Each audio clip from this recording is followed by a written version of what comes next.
আসসালামু আলাইকুম গাইস। আমি যে জায়গায় ডিউটি করি, বিশেষ করে ওই জায়গার ভিউটা লিখছি, জানি কিরকম হয়েছে। আশা করি আলহামদুলিল্লাহ ভালো হয়েছে।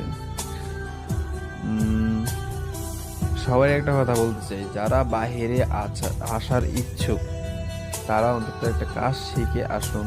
বাহিরে এমন কাজ শিখে আসুন কারো ধারে যত যাওয়া লাগে না, নিজের দ্বারে সবাই আসে, এরকম একটা কাজ শিখে আসুন ভাই। আমরা কাজকে ছোট করে দেখি না।